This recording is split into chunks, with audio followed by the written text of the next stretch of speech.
নিজের ভিতরে সমস্ত পশুত্ব সব তারা কোরবানি করে দেয়, স্যাক্রিফাইস করে দেয়। কোনো কেনর প্রশ্ন আসে না। আমি আজকে 9 তারিখ আরাফার ময়দানে অবস্থান করব, কেন? মাফি কেন? কোনো কেন নাই। আল্লাহ তাআলা বলেছেন আমি এসেছি। রাসূল সাল্লাল্লাহু আলাইহি ওয়াসাল্লামের মাধ্যমে আল্লাহ তাআলা আমাদেরকে জানিয়ে দিয়েছেন হজ করতে হলে 9 তারিখ এখানে থাকতে হবে। কোনো কেন নাই। সারাদিন আমি কেন এখানে দাঁড়িয়ে থাকবো? কোনো কেন নাই। মাফি কেন?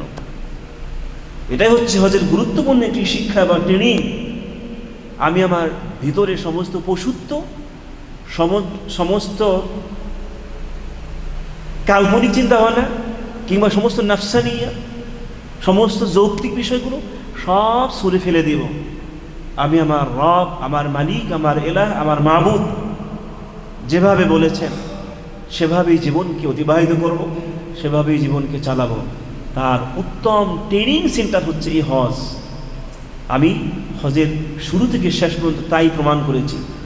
আল্লাহ বলেছেন 10 তারিখ সকালবেলা গিয়ে পাথর মারতে হবে। কেন পাথর মারতে হবে? কাকে মারতেছি ওটা আমার কোনো ভাবনা চিন্তা নেই।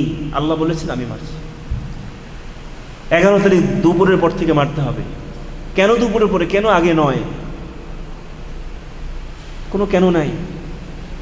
আল্লাহ তাআলার পক্ষ থেকে রাসূল সাল্লাল্লাহু আলাইহি ওয়াসাল্লাম আমাকে বলেছেন এভাবেই করতে হবে, তাই করেছি। তাহলে